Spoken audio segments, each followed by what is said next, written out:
మన ప్రభువును రక్షకుడు అయిన యేసుక్రీస్తు వారి అతి శ్రేష్టమైన దివ్యనామమున మీ అందరికీ ఉదయకాలము సర్వశుభములు సర్వదీవెనలు దేవదేవుడు అనుగ్రహించునుగాక. ఆమెన్. ప్రియ దేవుని బిడ్డలారా, ఈరోజు 2వ తారీఖు ఏప్రిల్ నెల 2025 సంవత్సరము. ఈరోజు దేవుని వాగ్దానము యెషయా గ్రంథము 42వ అధ్యాయము 7వ వచనము.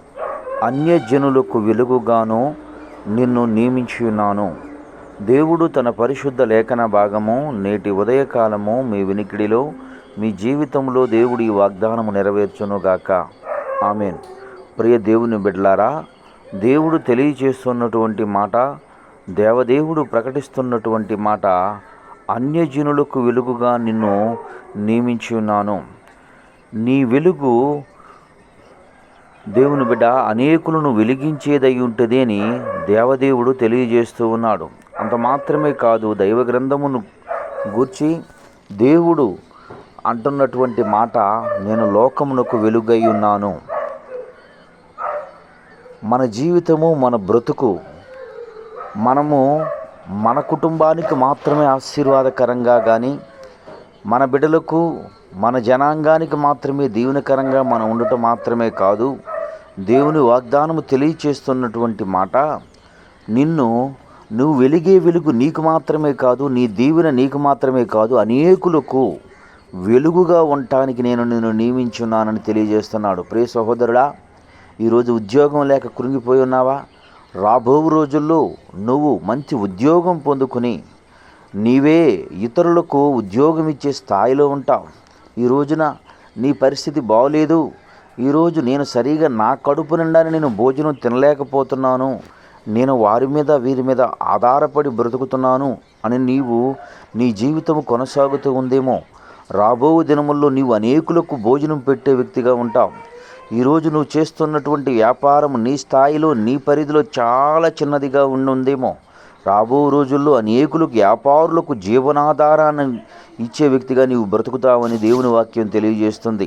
సహోదరుడా, ఇంకొక మాట దేవదేవుడు అంటాడు, 2వ సమూయేలు గ్రంథము 22వ అధ్యాయం 29వ వచనంలో, యెహోవా నాకు దీపమై ఉన్నాడు, యెహోవా చీకటిని నాకు వెలుగుగా చేయును. ప్రియ సహోదరుడా, ఈరోజు ఆర్థిక సమస్యలను కృంగదీస్తూ ఉన్నాయేమో, ఆర్థిక సమస్యలను బట్టి నువ్వు అర్థం కానటువంటి స్థితిలో ఉన్నావేమో. నీకు దేవుడు వెలుగై ఉన్నాడు, నువ్వు వెలుగులోకి వెళుతున్నావు. ఆ వెలుగు అనేకులను వెలిగించు వెలుగుగా దేవుడు నియమించబోతున్నాడని దేవుని వాక్యం తెలియజేస్తుంది. ఒక బొగ్గు వెళ్ళి ఎలా అయితే నిప్పులలో,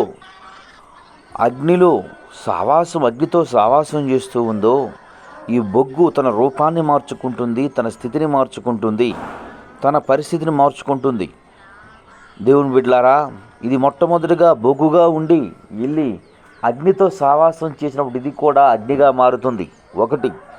3 స్వభావాలను కలిగి ఉంటుంది ఈ యొక్క బొగ్గు. 1 వెలుగునిచ్చేదై ఉంటుంది,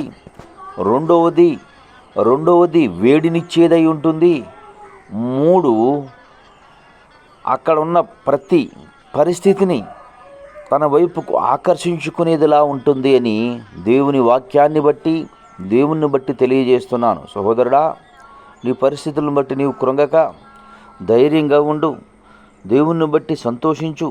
దేవుడు నిశ్చయముగా నీ చీకటిని వెలుగుగా చేస్తాడు. అలాగనే దేవుడు తెలియచేస్తున్నటువంటి మాట ప్రకారంగా దేవుని వాగ్దానాన్ని బట్టి నేను మీకు తెలియజేస్తున్నాను. ఆయన వెలుగు నీతి వలె, మధ్యాహ్నము వలె నిర్దోషముగా వెల్లడించును. 37 కీర్తన 6వ వచనము. 36:9 అంటాడు, నీ యొద్ద జీవ ఊట కలదు, నీ వెలుగు పొందియే మేము వెలుగు చూస్తున్నాము. నీ యొద్ద జీవ ఊట ఉంది, ఆ జీవ ఊట నీ యొద్ద పొందిన మేమే వెలుగు చూస్తున్నాము.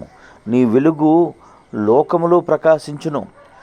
దేవుణ్ణి ఎరగనటువంటి వారిని వెలిగించేదై ఉంటుంది, దేవుని తెలియనటువంటి వారు తెలియజేసేదై ఉంటుంది.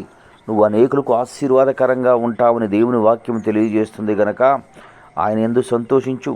అన్యజనులకు వెలుగుగాను, అనేకులకు ఆశీర్వాదకరముగాను దీవెనకరంగాను దేవుడు నియమించడానికి నేను ఇష్టపడుతూ ఉన్నాడు గనక నిశ్చయముగా నీ జీవితంలో రాబో దినముల్లో అనేకులకు ఆశీర్వాదకరమైనటువంటి జీవితాన్ని కృపను దేవుడు ఇచ్చి మిమ్మల్ని సంతోషపరిచి ఆయన కృపలో బలపరిచి నడిపించునుగాక.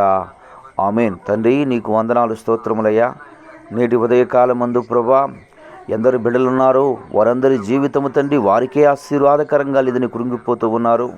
వారు చేస్తున్న వ్యాపారం, ఉద్యోగం వారికే దీవెనకరంగా లేదని బలహీనులై కృంగిపోతూ ఉన్నారు. వారందరిని ఆశీర్వదించి దీవించి నీ కాపుదల్లో నీ కృపలో భద్రపరిచి నడిపించి సహాయం చేసి అనేకులకు దీవెనకరంగా మరిచి సంతోషపరిచి నీ కృపలో ఆనందించు భాగ్యం దయచేసి నడిపించమని యేసయ్య నామం పేరట ఈ ప్రార్థన చేయుచున్నాను మా పరమ తండ్రి. ఆమేన్.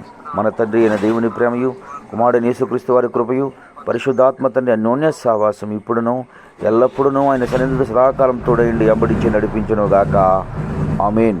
God bless you. దేవదేవుడు మిమ్మల్ని, మీ కుటుంబాన్ని, మీ కలిగిన సమస్తాన్ని దీవించి ఆస్వాదించును గాక.